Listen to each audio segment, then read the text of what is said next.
Hello everyone, আসসালামু আলাইকুম। কেমন আছেন সবাই? আজ আবারও হাজির হলাম নতুন একটা ভিডিও নিয়ে। এটা হচ্ছে একটা কেক বানানোর আত্মকাহিনী। বাসায় যখন কেক বানানো হয় তখন বেঁচে যাওয়া কেকের অংশগুলো এভাবেই নানি নাতনি মিলে খেতে থাকে। কারণ বাসায় যখন আমি কেক বানাই, কেকটা উঁচু নিচু হলে ওইটাকে তো সমান করে কাটতে হয়। তো বেঁচে যাওয়া অংশগুলো এভাবেই আম্মু আর অহনাকে দিয়ে দিই। তো আমি আজকে এই কেকগুলো বানিয়েছিলাম, অর্ডারের কেক ছিল। তো এরপরে দুপুরের জন্য রান্না করেছিলাম এই যে শিম, বরবটি, আমার ফেভারিট ফুলকপি, আলু দিয়ে এই মাছ। তো এরপর দুপুরবেলা খাওয়া দাওয়া করে যে ড্রেসগুলো আনা হয়েছিল ওইগুলোর কিছুটা পিকচার ভিডিও তুলে নিয়েছিলাম, কারণ পেজে ছাড়তে হবে এটার জন্য। এবারকার ড্রেসগুলোর মধ্যে বেশিরভাগই রেডিমেড ড্রেস আনা হয়েছে, কারণ এখনকার দিনে বেশিরভাগ হচ্ছে মানুষ রেডিমেড ড্রেসগুলোই নিতে চায়। তাই হচ্ছে সুতি থেকে বেশি আমরা এবার রেডিমেড ড্রেস উঠিয়েছি। আর এখানে অনেকগুলো চাদর আছে, চাদর আর হচ্ছে রেডিমেড ড্রেস, তারপরে মেয়েতে সুতির যে ড্রেস, আর হচ্ছে কাতানের থ্রি পিস, সবগুলোই আছে আমাদের কালেকশনে। তো আমার ভয়েসটা এরকম শোনা যাচ্ছে কারণ আমার অনেক ঠান্ডা লেগে গেছে হঠাৎ করে। তো এরপরে এই পিকচার ভিডিওগুলো তুলেছিলাম পেজের জন্য।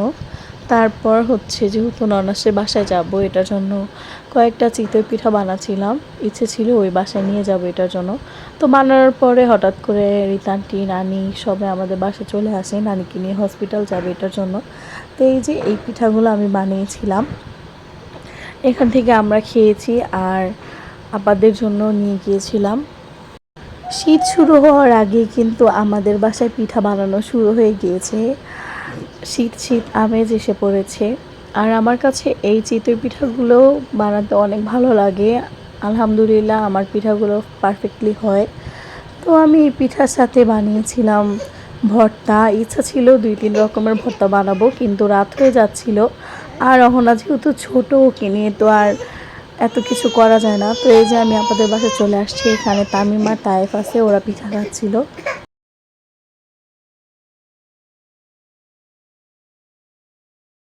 তারপর ওনার বাবা হচ্ছে নুডলস নিয়ে আসছিল, এগুলোকে আমি রান্না করেছি।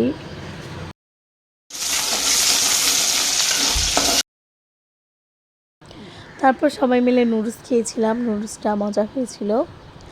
তারপর হচ্ছে রাত্রেবেলা এই যে অহনার বাবা হচ্ছে অহনার জন্য কয়েকটা জিনিস নিয়ে আসছিল। এর পরের দিন বাসায় এসে পড়ি আর মাকে আমি ফোন দিয়ে বলছিলাম স্বপ্নতে যে মাংস কম্বো দিচ্ছে ওইটা নিয়ে আসতে, কারণ সবাই ট্রাই করছে। আমারও ইচ্ছা হয়েছিল যে দেখবো কেমন। তারপরে মা আমার জন্য নিয়ে আসছে। আর এই যে আমি আবার বিকালবেলা পিঠা বানাচ্ছি। এরপর এই যে পিঠা বানানো শেষ। আর যেহেতু গ্যাসের চুলায় বানাচ্ছি তাই আমি একটা ছাঁচ বাদ দিয়ে 4টাতে বানাচ্ছি, কারণ এক পাশ থেকে চুলার আগুন ঠিকঠাক মতো উঠে না এটার জন্য। তো এই যে আমার পিঠা বানানো শেষ। তারপরে এই যে ভর্তা আর সাথে ছিল মাংস, এগুলো দেখিয়েছি। এরপর আব্বু আমার জন্য ফুচকা নিয়ে আসছিল, রাত্রেবেলায় এই ফুচকাগুলো খেয়েছিলাম। তো আজকের ভিডিওটা এ পর্যন্তই। ভালো লাগলে সবাই আমার চ্যানেলটাকে সাবস্ক্রাইব করবেন। এতক্ষণ সাথে থাকার জন্য ধন্যবাদ সবাইকে। আল্লাহ হাফেজ।